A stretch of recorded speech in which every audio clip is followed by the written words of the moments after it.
Good morning, party people. Got the engine in little red yesterday, purring like a kitten. However, I took it for a test drive and realized that the left front wheel bearing is worn out. Humming the whole time. I turn left, it gets lighter. I turn right, the sound gets harder. That tells me that it's the left side. Sad to say, that is probably the newest bearing on the car. I'm going to swap it out with the one off this morning. Got a lot going on this morning. And I'm going to try to do most or all of the work on Dark Cherry. So, still in Cincinnati. People ask me, hey man, my engine's bad in my car. What should I do? Should I fix it? Man, I fix my cars. It is worth fixing them to me. See, the thing about these Volvos is these cars were designed in a great way. They ride better than a lot of new cars. They're easy to work on. They last a long time if you maintain them. I ain't trying to buy a new piece of junk, man. I'm riding this thing until they come get it. I'm just gonna keep riding it. These cars are better built than a lot of that new stuff. So, and if I hit the lottery, still gonna be driving Panther. If you hit the lottery, break me off a little piece, still gonna be driving Panther. Probably Queen Bee too. Kind of up in the air on Queen Bee, but definitely gonna be driving Panther. So, hope you enjoyed today's video. A lot of stuff while I was up in Chicago, and thanks for watching. Welcome to Hanging Out with Robert. That's me. This video contains things that I tinker with throughout the day. For step-by-step detailed instructions of those tasks, you can click on the links in the comment section below. I plan on leaving this video accessible for about 30 days. After that, you can view it through my Patreon account. This video also has tips and tricks that I've learned over the years. So, thank you very much for watching. Kicking off the Tinker morning. LKQ Blue Ash. Chicago, Illinois area. They're supposed to have an 850R down here. I'm about to find out real quick. All the imports usually down here. I need to get a couple of the early P2 PCV aluminum tubes and get to work here in a little bit. I guess this could be counted as work too. Supposed to get up to about 85 today. Rained most of the day yesterday here, but in about 4 or 5 days it's supposed to hit the 90s again.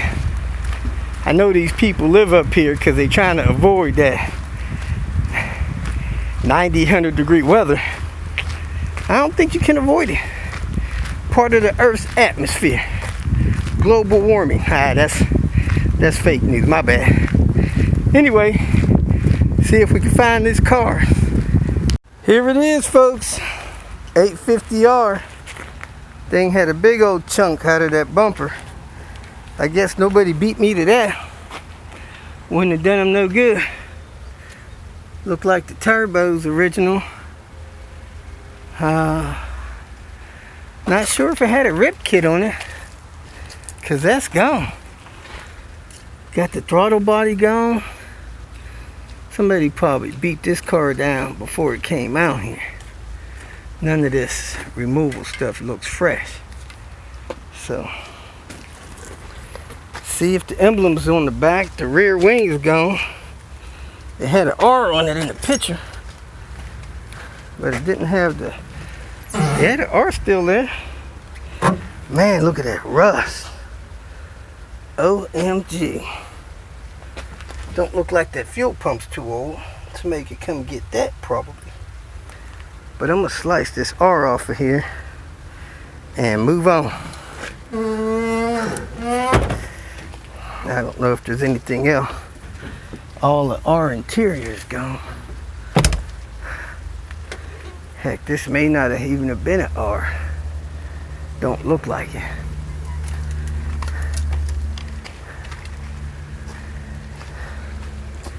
Said it was a 95. If it was a 95, it wasn't even an R. Yep. Wasn't an R. Somebody just stuck an R on the back. Looked like it had new rotors on the back. And that box was up there. Yeah. It's a 95, not an R. But I can get that R sticker off the back. 374,000 miles. Looked like it had veneer pressed on it, but man, that was some good stuff. I think somebody kind of rated it before it got here, but it has a good dash pad if somebody needs a dash pad. Looky here. It's a gift. Somebody's already got the head off, the front end torn apart. All I gotta do is grab that. What a gift.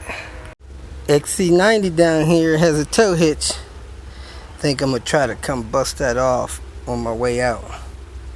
Here's John's black 850 T5. We're about to do some maintenance on this thing.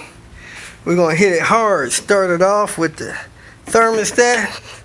He's got this long T40 driver. We put that wrench on there, got down on there, leaned on it, gave it some manhood, and it popped it loose.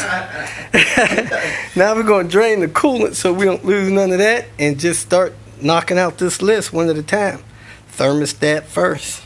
Get the thermostat replaced.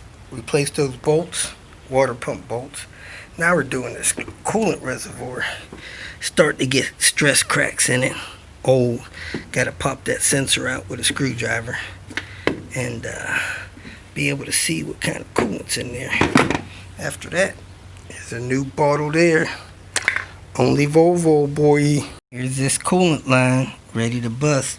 Look how thick the wall of it is there compared to this end. Probably the heat. And this is how the thing is supposed to look. So that tube has swelled up to what you see there.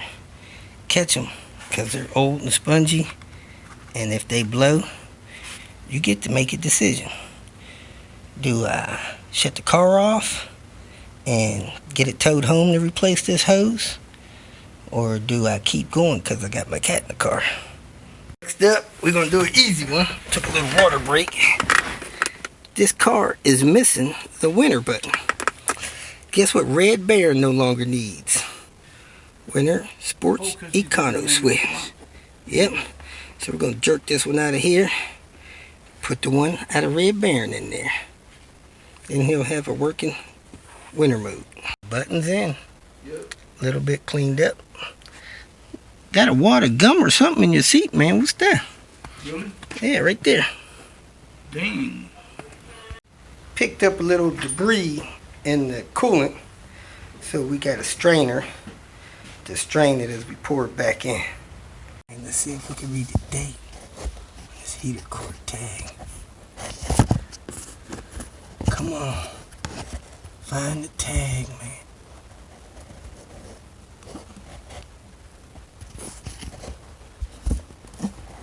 There it is. Read that tag. About to unplug this heater core because it's old, man. Caught the coolant. Hope the bag's good. Next, we are plugging away at the PCV. Somebody's replaced this thing before. Did have a Volvo intake manifold gasket on there. We got all the bolts out, getting ready to pop the bolt off and get this stuff out of here. I don't know why they would have done this long ago, but you hear how brittle that pipe is on there. Just breaks right off in your hand. Got a lot of carbon buildup in it. But we're gonna go back with these aluminum type pipes in there and make sure this block is clean. The important part. Time to take a look down the magic rabbit hole. Let's put some light on the camera. Not too bad. I'm gonna run the zip tie all the way down there. Oh, that's the top hole. Let's see the bottom hole. Ooh, that bottom hole's about half full. Yummy. Take a picture of that. Here we go. We got the right screw. Put this in on the top side, pull it down, drag out that sludge. So we're gonna clean out these two ports. Then we're gonna run the zip tie down them into the oil pan. Then we're gonna start putting this stuff back together after I get that oil line bolt out, cause those are next. Here we are with Chris's 99 V70R. Look at it. Is this 601 red? We're about to do a fuel pump. This thing's running rough. It just don't want to do it. The fuel pump is dying. That's my prognostics anyway. So we're gonna find out how true that is after we replace this thing. What has it got? 200,000 miles on it? 212. 212. Probably never been done. We're going to start off by jacking up the car, putting jack stands under here. We have the jack stands in under the suspension back there, under the suspension back there. So both sides are up. Next, we're going to remove this plastic panel, a couple 10mm nuts, get this plastic panel down off the bottom of the car. Not sure if we're going to have to take that drive shaft loose or not yet, but for right now we took the bolt 18mm out of this viscous coupling front end of that. Next we're going to come over here, take these two bolts out, and the bolt out of here and the bolt out of there. So we're going to take these four out. The goal is to have this come down, this come down. With that, just hang down so we can take the tank loose, 12mm there, hang the tank down. So we're going to do that both sides so it'll sag down a little bit. So we got 2 17s here, 1 17 here, that 18 there. Now this is hanging. I'm going to go do the other side, then it'll really be hanging. And then we're going to take the tank loose and reach up here and get the cap off and see if fuel leaks out. It may or may not. Follow the wires back and unplug them. So let me get the other side, those 4 bolts loose on the other side, then undo the tank. Then we're going to pry the tank down and put a block of wood in there to keep the tank down far enough to get the cap off. This screw had some rust on it. The other side really didn't. But the threads go over top. So what we got to be careful not to do is to put so much force on the bolt that you break the bolt. So I sprayed the bottom side with PP Blaster, squirt over the top, hit the threads with PP Blaster, broke it loose, tighten it back up, wound it down a little bit, tighten it back up. You got to work that bolt out, so hopefully you don't break it. You break this bolt, you got a problem. So don't do that. Take it down 3 spins, turn it up 1, take it down 5 spins, take it up 1. Work that bolt out. Don't break it. Be probably the last thing you do to this car. Well, guess what I did?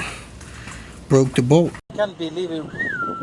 However, I left myself enough room, so we're gonna either heat that up or brush off the top, crank that in with some vice grips, and work that bolt out. I probably got another one in the back of my car, but that's not good. Jack the vehicle up and put the jack stand under the frame of the car, right inside the plastic rocker panel. You got the support there. Give yourself room to get the bolts out back there. And that's where you need to put your jack stands, somewhere along in this area, both sides. If you're using this kind of jack stand, you can support it on the frame of the vehicle like that. Just leave yourself room to get these bolts out, 17mm, 18mm. Now as you can see, looks like I have enough room possibly to get those lines off and get that cap off. I'm going to pry it down on the tank just a little bit put a block of wood up there to keep it down far enough for me, but it's almost down far enough now so I can put my tool on there, my fuel removal tool, my cap removal tool, and undo those lines.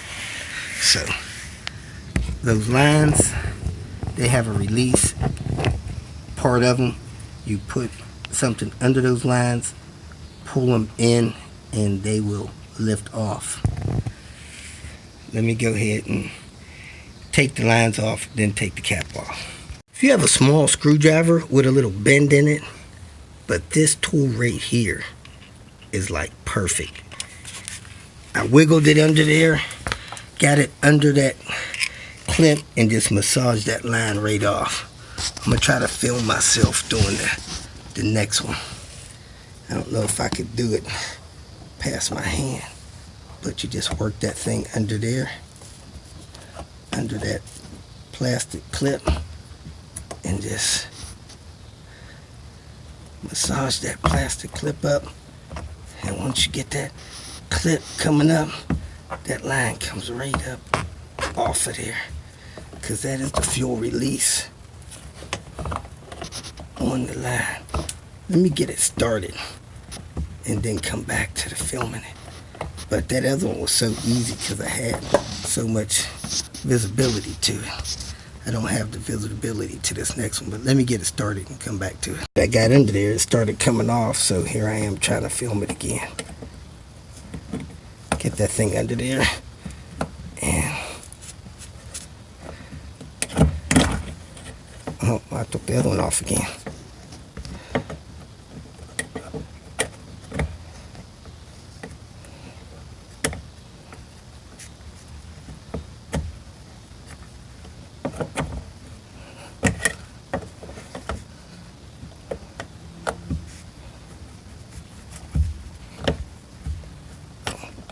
I think it's caught on the fuel line.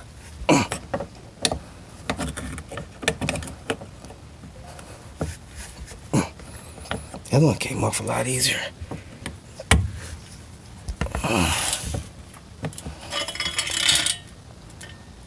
Do do do do do.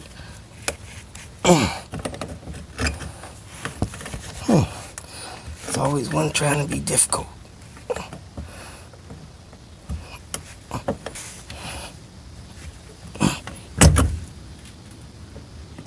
Popped off.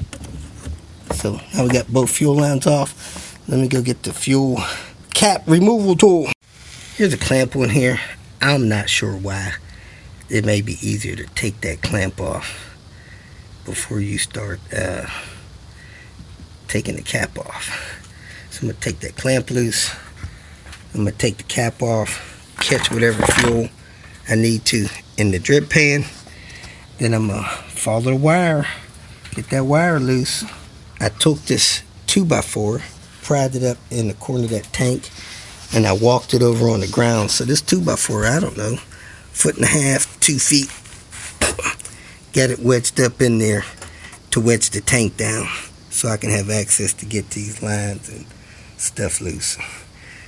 And try to break nothing, just wedge it down a little bit. I've used this before to get those fuel lines loose, but this hook or a hooked flat tip screwdriver is better. Small hooked flat tip screwdriver. Now here's the tool to get the fuel tank cap off. You could use this, or you could use one of those adjustable jaw oil filter wrenches or something like that. Let me see that wrench. But if you want to make it easy, get this. It's a little high profile, so that other tool may actually be a little better, but this is made for taking fuel tank caps off. And don't forget, this is like a $1,200 job, fellas. So you could use one of these pliers maybe to get that off. But if you got one of these, maybe better. And you can even get it at Harbor Freight. Since your fuel tank wasn't leaking, you can assume this cap was on properly. So you may want to mark the cap alignment, so when you screw this thing back on, you get it tight enough. Sometimes people don't get this thing tight enough, then it leaks, and they're in here tightening that back up. So we're going to mark it, and then we're going to remove it, unplug the lines, get that stuff straight back through there. I broke it loose, that's why you see it leaking now. Another thing you should know that these fuel caps, they have numbers on them. 5, 6, 7, 8. And so you could actually set that up so that you know 5 was over here. Write number 5 over here. Make a note of it somehow so you'll know how tight that cap was. So let me go ahead and finish taking this cap off and then get our lines run. As you can see, the all-wheel drive vehicle is not as forgiving with fuel coming out of there as the front-wheel drive cars are because the cap's on the top. So you're going to lose some gas. Catch it. Be prepared to slide another one under there and catch some more, and until you get the job done, you can pour it back in the tank after you filter it. Can't seem to locate my flashlights in my mess, so I'm using my jump box flashlight. But you take the floor out of the back of the car. The rear part just lifts up and channels out. The part in front of that has 2 10mm screws on both sides. 2 on that side, 2 on that side. If you got the seats, work around that stuff, pull all that up. Then you pull the cap lid off. 10mm screws, 5 of them. Then you'll see access to your wiring. There's the new fuel pump unit. You got these 4 connectors. So you got to unplug these 4 connectors up here. This one, and this one to plug all this stuff in, because you got to drag all of this down through there. Now, before you pull all this down through there, you want to tie some kind of string or wire on it. So when you pull this down through that way, you can pull it back up with all this connector stuff. So what I'm going to do is put my tie through these wires on the end of this connector and drag all that stuff through there, and then pull all this stuff up through here. So here's the sending unit harness. This white connector and that black connector hooks onto this wire. This wire stays here. The other 2 plugs went in there. So we're going to pull this wire down through there. So I'm going to tie my little feed wire on these 3 plugs and drag it down through there. Put my feed wire on these 3 plugs and drag it down through the hole. Before you put a fuel pump in the tank, you want to test it. The red and black wire coming out of here should be the power. So the red is power, the black is ground. I'm hooking up my jump box, red, black. I cut this off of an old fuel pump out of the junkyard. So I keep that in my jump box storage thing. There's another plug I got in that I could plug stuff into. So I'm going to plug this into my jump box, see if my fuel pump works. Before I put it in the tank, you don't want to be taking stuff out of the tank right after you put it in there. All because it's new don't mean it works. You know, they got 8-year-old people in certain parts of the world putting this stuff together. Got it on, and the pump is working. Kind of a loud pump, but it is what it is. Let this loose, it should go off. Let it go, it goes off. So we believe the pump's working. We're going to go ahead and install it. Our line would not pull through because the last person that put this in here, they somehow ran the wires, twisted them around under the pressure regulator. So we had to pull a wheel so we can pry the tank down a little bit, reach up in here and feed the wires through with my hand this way.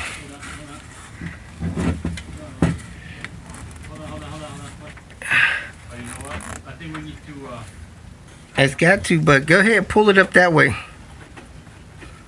I'll tell you when to stop so we can hook a wire up here. Alright, so we're tangled. And something up here, somebody's been up here, looks like fixing fuel lines or something. So they got this all twisted up under here somehow. So we're going to have to figure out how to feed the line through, feed a feeder line through and then pull the wires up through there. So let us work on this for a couple more minutes and come back to you. Alright, get the wire pulled down through here. And now you gotta lift this out of here and pry the tank down far enough to get it out.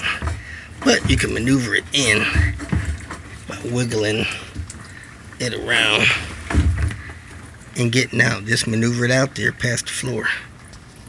Handle it. Don't call me whining. It was actually a 2-people job. I pried the tank down while he wiggled the sending unit out. So that's the old pump, sending unit, all that stuff.